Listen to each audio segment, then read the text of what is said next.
নমস্কার, আমোদরিয়া নিউজের equal or unequal বিভাগের আরো একটি নতুন পর্বে সকলকে জানাই স্বাগত। আমি বর্ণা। আর আজ আমাদের স্টুডিওতে এসেছেন প্রফেসর ডক্টর পুরুষোত্তম সিংহ, যিনি রায়গঞ্জ সুরেন্দ্রনাথ মহাবিদ্যালয়ের বাংলার অধ্যাপক।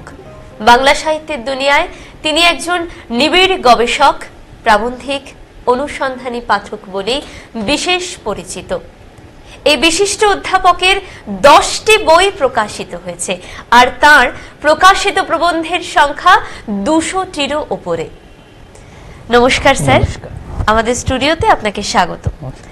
কেমন আছেন বলুন? আমি তো ভালোই আছি। বেশ, আমাদের আজকের যে ইকুয়াল আনইকুয়াল বিভাগ, এই ইকুয়াল অর আনইকুয়াল বিভাগে আপনার জন্য প্রথম প্রশ্ন, আপনি কি মনে করেন 21 শতকের বিশ্বায়নের যুগে নারীরা পুরুষের সমকক্ষ হয়ে উঠেছে, নাকি শুধুই কেবল তর্কের খাতিরে বা সাহিত্যের খাতিরে তাদের প্রাধান্য? হ্যাঁ, অবশ্যই আজকের এই 21 শতকের বিশ্বায়নের যুগে নারীরা অবশ্যই পুরুষের সমকক্ষ হয়ে উঠেছে। প্রাকৃতিক দিক থেকে শারীরিক ক্ষমতায় হয়তো একটু পেশিগত শক্তিতে হয়তো একটু কম, কিন্তু মনন চর্চায়, সংস্কৃতি চর্চায়, জীবিকা নির্ধারণে এবং জীবনযাত্রার পরিকাঠামোয় নারীরা 21 শতকে পুরুষের সমকক্ষই হয়ে উঠেছে। অন্তত আমি নিজে মনে করি আজ নারী পুরুষের কোনো ভেদ নেই। প্রাকৃতিকগতভাবে সৃষ্টিলগ্ন থেকে জৈবগতভাবে ঈশ্বরের সৃষ্টি বলি, আর জৈবিক প্রবৃত্তির কারণেই বলি, সেটা একটা বিভেদ, লিঙ্গগত বিভেদ রয়ে গেছে, কিন্তু আজ নারী পুরুষের কোনো বিভেদ নেই। এবং এই যে তর্কের খাতিরে আমরা আজ বলছি যে নারী পুরুষের ব্যবধান, এটা আসলে দীর্ঘদিনের একটা পুরুষতান্ত্রিক মানসিকতা। সেই মানসিকতা থেকে আমরা আজ যদি দূরে যেতে না পারি, আজ আমরা যদি সেই পুরুষতান্ত্রিক মানসিকতাকে বিসর্জন না দিতে পারি, তাহলে মনে হয় না জীবনের আধুনিকতা আসতে পারে। সময় অনেক এগিয়ে এসেছে, 21 শতকেরও 2টি দশক আমরা ইতিমধ্যেই অতিক্রম করে এসেছি। আজ এই প্রশ্নের একটাই উত্তর হতে পারে, হয়তো আমার ভেতরেও বা আমার সমাজের ভেতরেও কোথাও পুরুষতান্ত্রিক মানসিকতা থেকে গেছে জন্যই এই প্রশ্ন আমাদের সামনে আসছে যে নারী পুরুষ কি সমান, না আলাদা, পৃথক। এই মনন, এই মানসিকতা, এই সামাজিক ট্যাবুকে যতদিন না আমরা বিসর্জন দিতে পারবো, ততদিন মনে হয় না আমাদের জীবনের প্রকৃত আধুনিকতা আসতে পারে। আজকের শিক্ষিত সমাজ বলি, সামগ্রিক সমাজের কথা বলি, এবং সেই সামগ্রিক সমাজের বিশেষ করে পুরুষ যতক্ষণ না নারীকে সমান মর্যাদা, তার সমকক্ষ ভাববে, ততক্ষণ সমাজ কোনোভাবেই এগিয়ে যেতে পারে না। এবং স্বামী বিবেকানন্দ একটি কথা বলেছিলেন যে সমাজ তার নারীকে মূল্য দেয় না, তার কোনো অগ্রগতি ঘটতে পারে না বা আধুনিকতা আসতে পারে না। এবং সেই কথার অনেক সময় পেরিয়ে এসেছি। আজ আমাদের ভাবার সময় এসেছে যে নারী পুরুষ উভয়ই সমান। এই ভাবনা থেকে যতটা আমরা দূরে চলে যাব, ততই কিন্তু সেই ক্রাইমগুলো ঘটতে থাকবে এবং পুরুষতান্ত্রিক সমাজে সেই বিপদগুলো ঘটতে থাকবে। আমার মনে হয় যে সার্বিকভাবে আমরা দুই হাত মিলিয়ে, নারী পুরুষের একই সত্তা মিলে সময় এগিয়ে চলুক, সংসার এগিয়ে চলুক, জীবন এগিয়ে চলুক। একদম। তা সাহিত্যের নারীবাদ বাস্তব জীবনে ঠিক কতখানি প্রতিফলিত হয়েছে? হ্যাঁ, সাহিত্যের নারীবাদ, সাহিত্যের কাজ আলাদা। শরৎচন্দ্র চট্টোপাধ্যায় বলেছিলেন যে সাহিত্য সমাজের সমস্যাটা কোথায় সেটা দেখিয়ে দিতে পারে, কিন্তু সমাজের অগ্রগতি বা সমস্যার সমাধান হয়তো সাহিত্যের দ্বারা সম্ভব নয়। আবার সাহিত্য সমাজেরই তো একটা প্রতিচ্ছবি, ঠিক তেমনি সাহিত্য কিন্তু নবজাগরণ ঘটায়।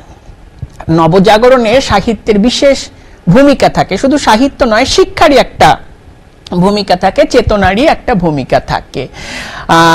বিংশ শতকের শুরু থেকেই বা 21 শতকের এসে সাহিত্যে যেভাবে নারীবাদ এসেছে বা পাশ্চাত্যে যে নারীবাদের জাগরণ সাহিত্যে, সেই চেতনার বিকাশ তো বাস্তব জীবনে ঘটেইছে।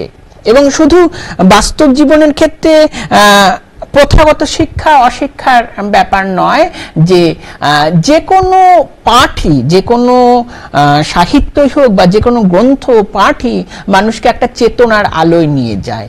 এবং নারীবাদী সাহিত্য পাঠ অবশ্যই আমাদের মেয়েদেরকে এগিয়ে নিয়ে এসেছে এবং নতুন করে ভাবতে শিখিয়েছে যে নারী কোনোভাবেই পিছিয়ে নয়, সমাজের একটা মূল স্তম্ভ, যে পুরুষ নারী দুটোই মূল স্তম্ভ, কেউ পিছিয়ে বা কেউ এগিয়ে নয়, যে পুরুষ মাত্রই বাইরে নারী মাত্রই গৃহে, এই যে ব্যবধান আমরা এক সময় গড়ে তুলেছিলাম সেই ব্যবধানকে ভেঙে দিয়ে আজকে নারীরা সমানতালে এগিয়ে এসেছে।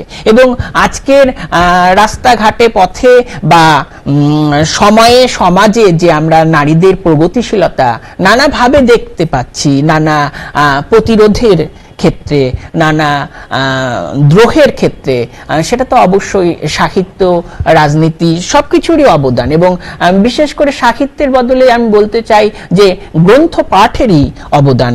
সঠিক গ্রন্থ মানুষকে, এবং পাঠটা যদি সঠিক হয় তাহলে মানুষকে তা একটা সুনির্দিষ্ট চেতনায় পৌঁছে দেয়, এবং সেই চেতনাটা মননে যদি জাগরণ তোলে তাহলে পরিবর্তন ঘটা স্বাভাবিক। এবং এখানে একটা বিশ্বাস অবিশ্বাসের ব্যাপার রয়েছে। বহু ক্ষেত্রে আমরা গ্রন্থে পড়ি কিন্তু সেই সত্যটাকে আমরা বিশ্বাস করি না, মানি না, তাহলে সেই গ্রন্থ পাঠ থেকে আমার কোনো লাভ হলো না। আবার সেই কোন গ্রন্থ পাঠ করে সেটা যদি আমি বাস্তব জীবনে প্রতিফলিত করি তাহলেই সেই গ্রন্থের মূল্যটা অনেক বেশি বৃদ্ধি পেল। এবং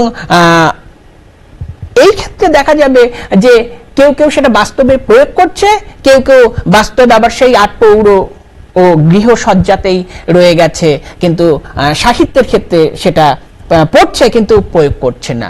এবং সামগ্রিকভাবে দেখতে গেলে সাহিত্যর নারী চেতনার দ্বারা বাস্তব জীবনে বদল ঘটেছে। এবং বিশেষ করে 21 শতকের এই যে নারী জাগরণ বলি বা বিভিন্ন কর্মকাণ্ডে নারীদের বিপুলভাবে এগিয়ে আসা বলি, বা এই যে প্রতিরোধের জোয়ার, বিশেষ করে আরজিকর কাণ্ডে যে আমরা একটা বিপুল প্রতিবাদ দেখলাম, সেই প্রতিবাদের যে পেছনে যে মশাল জ্বালানোটা সেটা কিন্তু দীর্ঘদিনের, সেই বেগম রোকেয়া থেকেই যদি শুরু করি, সেই দীর্ঘদিনের একটা পটভূমি সেখানে গড়ে উঠেছে। এবং সেই পাঠ প্রতিক্রিয়া করতে করতে শুধু নারী নয়, পুরুষও দেখছে যে এইভাবে নারীরা এগিয়ে আসতে পারে, এবং সেই চেতনা বাস্তবে প্রয়োগ করলে জীবনের মানদণ্ড অনেকটা বদলে যেতে পারে। একদম। তা আমরা তর্কের খাতিরে যতই নারীবাদের কথা বলি না কেন, ভেতরে পুরুষতান্ত্রিক মানসিকতা কখনো কখনো প্রকাশ পেয়েই যায়। আপনার কি মত? হ্যাঁ, এ তো অবশ্যই। আমরা যতই বলি, এই যে আলোচনা সভাটা এখানে হচ্ছে, এটা একটা পুরুষতান্ত্রিক মানসিকতার ফসল।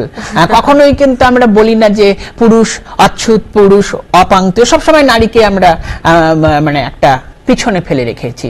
এবং গৃহকাজেই হোক বা কর্মসংস্থানেই হোক বা রাস্তাঘাটেই হোক, যে সব ক্ষেত্রেই একটা মানুষ পুরুষতান্ত্রিক মানসিকতা ভেতরে থাকে। এবং এই রিপুজ বাসনা, এই আধিপত্যটা যতক্ষণ না উপরে ফেলতে পারছি ততক্ষণ সমাজের অগ্রগতি ঘটতে পারে না। আমরা যতই আধুনিকতার কথা বললি, আমরা যেহেতু একটা গণ্ডিবদ্ধ সমাজে মানুষ হয়েছি, একটা সমষ্টির মধ্যে মানুষ হয়েছি, সেই সামাজিক বৃত্তের, সেই পারিবারিক বৃত্তে ছোটবেলা থেকে কোথায় যেন সেই একটা মানসিকতা গড়ে উঠেছে যে সকালবেলা উঠলেই চাটা হয়তো মা করবে বা নারী করবে, বাবা বা আমি খাবো। এই অথচ আমিও করতে পারতাম, মা বা স্ত্রী বসে খেতে পারত। বিভিন্ন কর্মসূত্রে বা বিভিন্ন সহকর্মীদের ক্ষেত্রে এটা হয়ে আসছে। এবং এর বদলের জন্য প্রথম যেটা চাই সেটা হলো চেতনা। এবং এই চেতনাটা একমাত্র পুরুষই পারে, নারী সহযোগী। নারী নিপীড়নের শিকার সহস্রাব্দী ধরে বছরের পর বছর নারী তো করেই এসেছে, শ্রম তো দিয়েই এসেছে, গৃহসজ্জায় বলি আর যেখানেই বলি।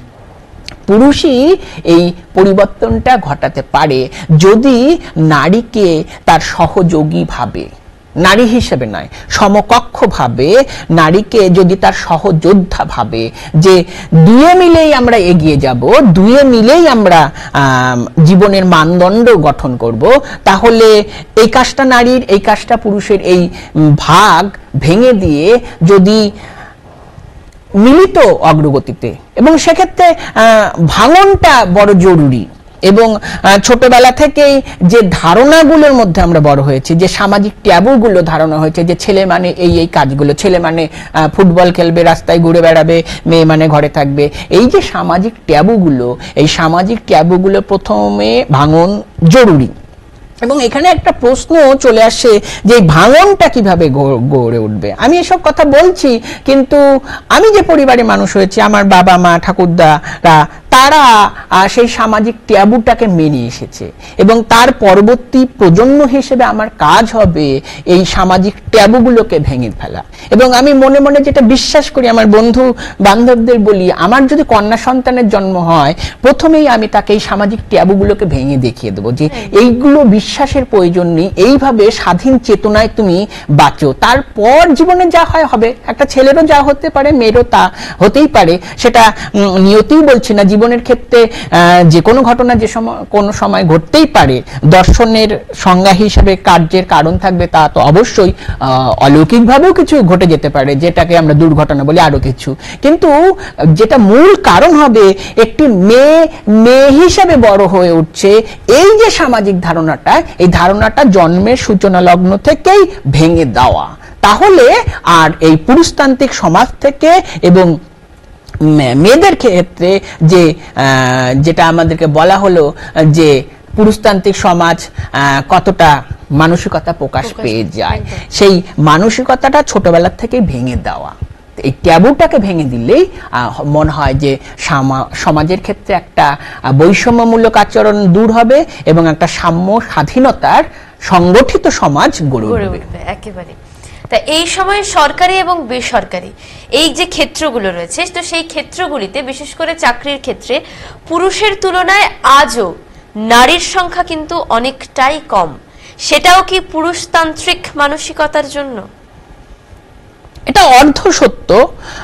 যে অর্ধ সত্য এ কারণেই, গ্রাম বাংলার ক্ষেত্রে আমরা দেখেছি যে মেয়ে মানেই বিয়ে দেওয়ার একটা প্রবণতা, এবং মেয়ে হিসেবে জন্ম নিলেই বাবার মাথায় একটা ভূত চেপে গেল যে এই মেয়েকে বিয়ে দিতে হবে, এর জন্য এতটা অর্থ প্রয়োজন, এবং বহু ক্ষেত্রে এই শিক্ষা থেকে বঞ্চিত করা হচ্ছে। এবং চাকরি বাকরির কথায় আজকে যাচ্ছি না, সেই পরিসরটা অন্য। যে গ্রাম বাংলার ক্ষেত্রে বিবাহ একটা জরুরি প্রশ্ন, এবং সেখানে মেয়ে শিক্ষিত হওয়ার পরও অনেক ক্ষেত্রেই পণ না নিলেও বিবাহ নামক যে একটা সামাজিক প্রকল্পই বলছি, তার যে একটা বিপুল ব্যয়, সেই ব্যয়টা বাবাকে করতে হচ্ছে। এবং যে এটাও একটা সামাজিক ট্যাবু, বিবাহ মানে এই গায়ে হলুদ, বাজনা ইত্যাদি, এবং সমস্ত ক্ষেত্রে একটা বৃহত্তর অঙ্কের ব্যাপার। সেই অঙ্ক থেকে যদি আমরা বেরিয়ে আসতে পারি, আমাদের মূল কাজ হবে যে হ্যাঁ, বিবাহ, প্রেম, ভালোবাসা ঠিক আছে, আমরা দুজনে মিলে বিবাহ করলাম, রেজিস্ট্রি করলাম, ইত্যাদি ইত্যাদি ঠিক আছে। এই সামাজিক প্রকল্পের এই বৃহত্তর ব্যয় থেকে বেরিয়ে আসলে প্রথমেই মনে হয় যে নারীদের অগ্রগতি অনেকটা সম্ভব। এবং বাবার মনে এই ধারণাটা ঢুকিয়ে দেওয়া যে একটি মেয়েও তার পিতাকে সাহায্য করতে পারে। এবং বাস্তব ক্ষেত্রে সেটাই দেখা যাচ্ছে যে আজকের ছেলেদের তুলনায় মেয়েরাই পিতামাতাকে বেশি দেখছে। এবং এই ধারণাটা বাবা মার মনে যতটা পৌঁছে দেওয়া যাবে যে মেয়েও তোমাকে রক্ষা করতে পারে, মেয়ের শিক্ষাটাও জরুরি, ফলে যতক্ষণ না শিক্ষার অগ্রগতি ঘটছে এবং বৃহত্তর সমাজের ক্ষেত্রে সেটা পৌঁছে দেওয়া যেত। এবং নারী জাগরণটা আরো জরুরি, যে অনেকেই মাথা নত করে যে পিতার সিদ্ধান্ত অনুসারে সে বিবাহ করলো, আবার অনেকেই যে না, বিবাহ করলো না, কেউ কেউ বাড়ি থেকে পালিয়েও যায়। একদম তাকে আমি আধুনিক বলবো, যে সে নিজের জীবনকে নিজে গঠন করতে চেয়েছে এবং পুরুষতান্ত্রিক ধারণা, পিতৃতান্ত্রিক ধারণার বিরুদ্ধে সে প্রতিবাদ জানিয়েছে। এবং অনেক ক্ষেত্রে দেখা যাবে যে মেয়েরা পিতার ইচ্ছার বিরুদ্ধে যাচ্ছে, সেটা স্বাধীনতা এবং সেটাকে আধুনিকতা আমি বলবো। কারণ পিতা যে বিবাহ নামক প্রতিষ্ঠানের কাছে এগিয়ে দিয়ে তার জীবনটাই শেষ করে দিতে চাইছিল, তার একটা উজ্জ্বল ভবিষ্যৎকে চাপা দিতে চাইছিল।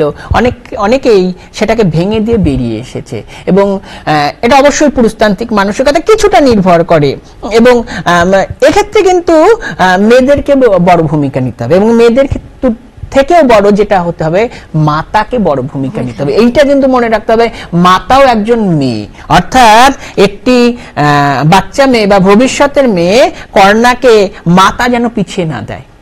সে তার পিতা স্বামীর বিরুদ্ধে লড়াই করুক যে না, আমার মেয়ে এইভাবে বড় হবে, এইভাবে সে নিজের জীবনকে নিজেই গঠন করবে। এবং এক্ষেত্রে মূল লড়াইটা দিতে হবে মাতাকে। পুরুষতান্ত্রিক সমাজ, পিতাকে যদি পুরুষতান্ত্রিক সমাজের প্রতিনিধি ধরে নিই, তার বিরুদ্ধে মাতা যদি লড়াই দেয়, তাহলে হয়তো এই বৈষম্যটা অনেক কমবে এবং প্রকৃত শিক্ষার অগ্রগতি ঘটলে চাকরির ক্ষেত্রে তো এগিয়েই আসবে।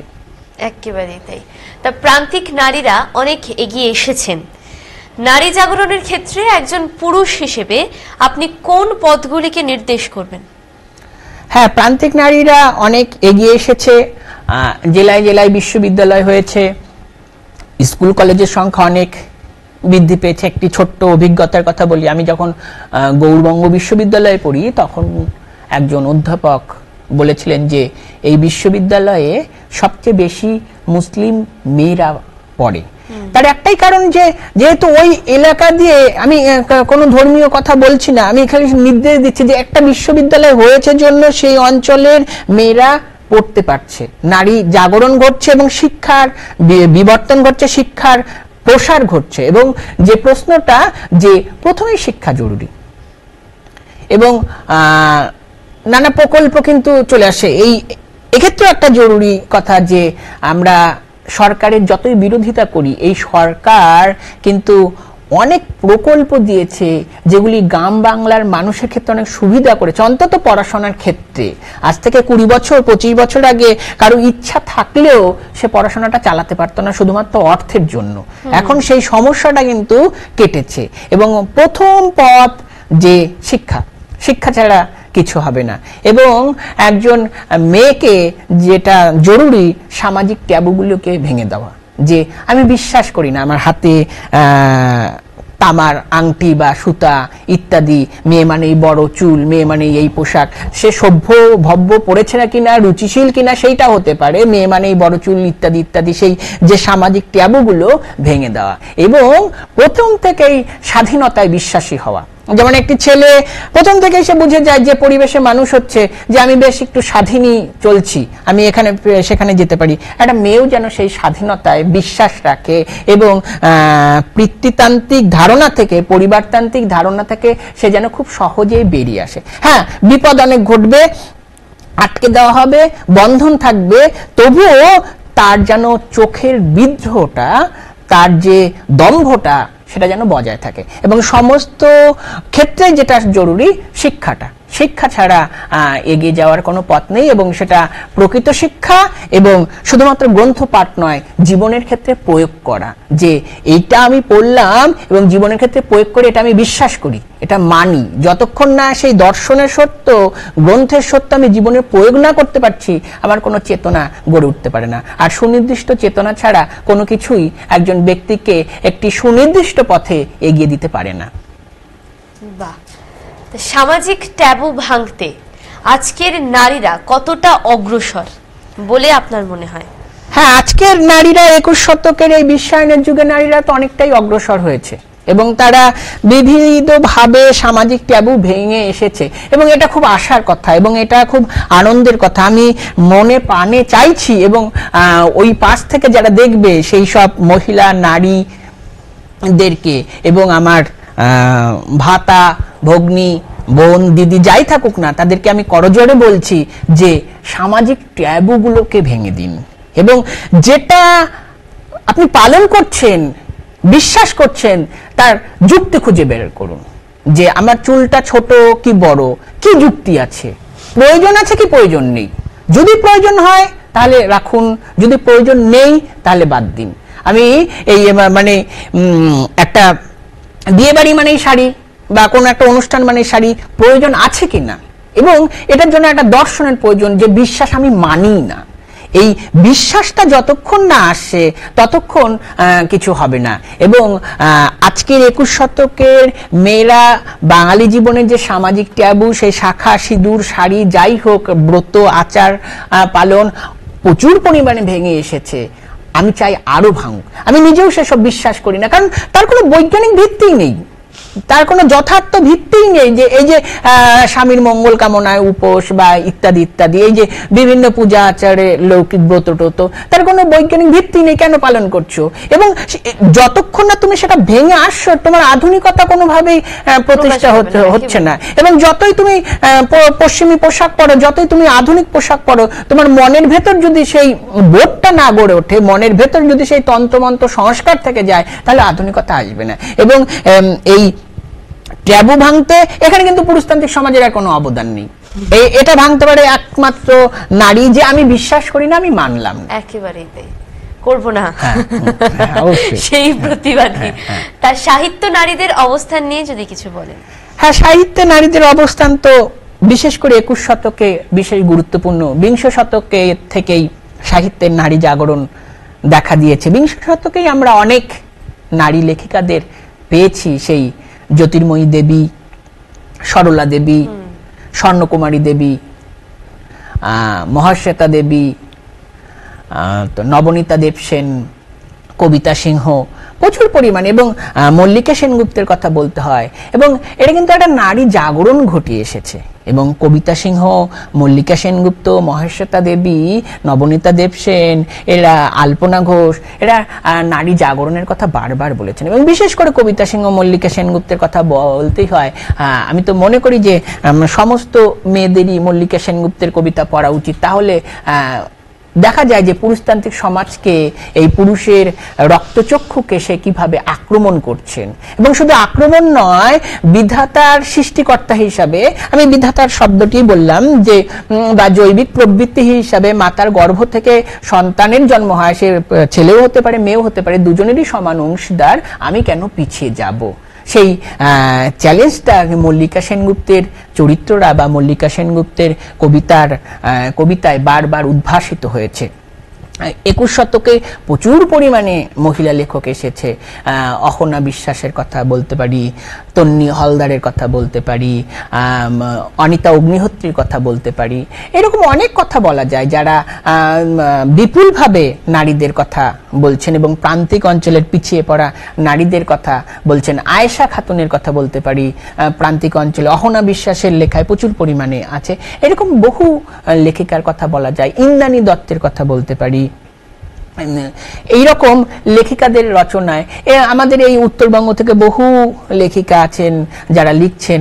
যেমন হচ্ছে ডাক পত্রিকার সম্পাদক মনোনীতা চক্রবর্তীর কথা বলতে পারি। সে একার সম্পাদনায় একটা মহিলা এমন একটা লিটল ম্যাগাজিন করেন, যেটা উত্তরবঙ্গবাসী হিসাবে আমাকে তো মুগ্ধ করেই। এবং তাকে কুর্নিশ জানাতে হয় যে একজন মহিলা হিসাবেও এত বড় একটা লিটল ম্যাগাজিন এই প্রান্তিক শহরে বসে করা যেতে পারে। এবং বিভিন্ন ক্ষেত্রে নারীরা, সাহিত্য, সমাজ, সংস্কৃতি, রাজনীতির ক্ষেত্রে নারীরা বিশেষভাবে নিজেদের ছাপ ফেলে যাচ্ছে। এটা বড় আশার কথা। একদম। তা একজন পুরুষ কি কখনো কোনো নারীকে দেখে প্রথমে তারই সমমর্যাদা সম্পন্ন মানুষ বলে মনে করে, নাকি প্রথমে মেয়ে হিসেবে দেখে? আপনার ব্যক্তিগত অভিজ্ঞতা থেকে বলুন। এটা একটু জরুরি প্রশ্ন, যে ব্যক্তিগত অভিজ্ঞতা তার দুটো ভিত্তি হতে পারে। আমি কিভাবে দেখি আর পাঁচজন কিভাবে দেখে, এটা হতে পারে। যদি একজন পুরুষ একটি নারীকে তার সমকক্ষ হিসাবে সমমর্যাদা দিতে না পারে, তাহলে সে সমাজেরই অংশ নয়। এবং একটা বিষয় সবসময় মনে রাখতে হবে যে নারী পুরুষের যৌথ মেলবন্ধনে সমাজ এগিয়ে চলছে। কোন সমাজে যদি নারী না থাকে সে সমাজ মৃত পায়, কোন সমাজে যদি পুরুষ না থাকে সে সমাজও মৃত পায়। নারী পুরুষের যৌথ মেলবন্ধন, কেউ কোনো অংশে বেশি নয় কমও নয়, এই ধারণাটা আমাদের মাথায় রাখতে হবে। কিন্তু যেহেতু আমরা একটা পুরুষতান্ত্রিক ধারণায় বড় হয়ে উঠেছি, তাই নারীকে হেয় করে এসেছি। এবং যতদিন পর্যন্ত আমরা হে করে আসব ততদিন পর্যন্ত আমাদের সমাজের অগ্রগতি কোনোভাবেই ঘটা সম্ভব নয়। এবং প্রথম দৃষ্টিতেই, প্রথম দর্শনেই একজন নারীকে আমি যদি সমকক্ষ, সমমর্যাদা, সমধর্মী হিসাবে এবং সহপাঠী বা সহযোদ্ধা হিসাবে না ভাবি, তাহলে কিন্তু আমার ভেতরে কোনো একটা পুরুষতান্ত্রিক মানসিকতা থেকে যায়। মূল কাজ হবে সেই পুরুষতান্ত্রিক মানসিকতাটার উৎপাটন, এবং সেই মানসিকতাটাকে যতদিন না আমি তুলতে পারবো, উপড়ে ফেলতে পারবো, ততদিন সমাজের অগ্রগতি হবে না। এবং একটা বিষয় এখানে জরুরি, যতই নারী পুরুষ সমান বলি, প্রাকৃতিক দিক থেকে, জৈবিক দিক থেকে, পেশিগত দিক থেকে নারী একটু দুর্বল। ক্রিয়াক্ষেত্র, শিল্প সংস্কৃতি, বিভিন্ন ক্ষেত্রে নারীরা গিয়েছে, এটা কেউ কেউ এইসব নিয়ে তর্ক করবেন। সেক্ষেত্রে মনে হয় যে পুরুষ প্রাকৃতিক দিক থেকে পেশিগতভাবে যেহেতু একটি শক্তিশালী, তাই নারীকে সে একটু হয়তো করুণার দৃষ্টিতে দেখতেই পারে। যেমন বাস ট্রেনে দেখা গেল একটি পুরুষ বসে আছে, একটি মহিলা দাঁড়িয়ে আছে, সে তো আমার মা, সে তো আমার দিদি, এবং পেশিগতভাবে সে যদি একটু দুর্বল, তাই আমি তাকে একটা সিট দিতেই পারি। এবং যেমন ভাবে একটা শিশুকে আমরা করুণা করি, যে ছোট শিশু দেখলে আমি কোলে তুলে নিই, বা কেউ পথ দিয়ে হেঁটে যাচ্ছে কোলে তুলে নিই, আমি তো বুঝতে পারছি যে সে শিশু, সে নারী পুরুষ কিনা এইটা আমি ভাবতে দেখি না, যে সে একটি বাচ্চা, রাস্তায় হেঁটে যেতে কষ্ট হচ্ছে, আমি কোলে তুলে নিলাম। এই মানসিকতার থেকে যদি দেখি যে সে আমার সমযোদ্ধা, সে আমার সহপাঠী, সে আমার সমাজের অংশ, আমার গোষ্ঠীর অংশ, আমার পরিবারের অংশ, সে ছাড়া আমার পরিবার অচল, তাকে আমি একটু জায়গা দিই, এই করুণা পুরুষ দেখাতেই পারে। এবং প্রথম দর্শনেই, প্রথম সাক্ষাতেই যদি নারী হিসাবে ধরে নিই, তাহলে হয়তো কোথাও একটা ভুল থেকে যাবে। কেননা নারী ছাড়া এই সমাজই শূন্য, পুরুষ তো নিজেও শূন্য। যেখানে নারী ছাড়া পুরুষ শূন্য, পুরুষের কোনো মোহ আকাঙ্ক্ষাই পূর্ণ হতে পারে না, তার একমাত্র অবলম্বন নারী, তাহলে সেক্ষেত্রে আমার মনে হয় যে পুরুষ নারীকে তার সমমর্যাদা দিক। বাহ, ভীষণ সুন্দর, ভীষণভাবে মুগ্ধ হলাম। অনেক অনেক অনেক কিছু জানতে পারলাম আপনার থেকে। অসংখ্য ধন্যবাদ আপনাদেরকেও, এবং আমোদরিয়া নিউজের সমস্ত কর্মকর্তাদের আমি আন্তরিক ধন্যবাদ জানাচ্ছি। একদম। এই ইকুয়াল অর আনইকুয়াল বিভাগে অংশ নিতে পেরে কেমন লাগছে? খুব ভালো লাগছে, অনেকগুলো কথা বললাম। একেবারেই তাই, অনেক না বলা কথা কিন্তু আজ বেরিয়ে এসেছে। তাহলে আশা করছি আজকের এই অনুষ্ঠান আপনাদের সবার খুব ভালো লাগবে, এবং অসংখ্য আরো একবার আপনাকে অনেক অনেক ধন্যবাদ। এবং সেই সঙ্গে সবাই খুব ভালো থাকবেন, সুস্থ থাকবেন। আর আমাদের আমোদরিয়া নিউজের ইকুয়াল অর আনইকুয়াল বিভাগে অবশ্যই কিন্তু চোখ রাখতে হবে। এইরকমই আরো কিছু কথা আমরা কিন্তু শুনে নেব আরো অতিথিদের কাছ থেকে। এখন এই পর্যন্তই, ধন্যবাদ। আসছে হাতিও অভিযান, প্রতি শনিবার ঠিক রাত 9টায় চোখ রাখুন আমোদরিয়া নিউজে। Amudoria News, Voice of the Margin.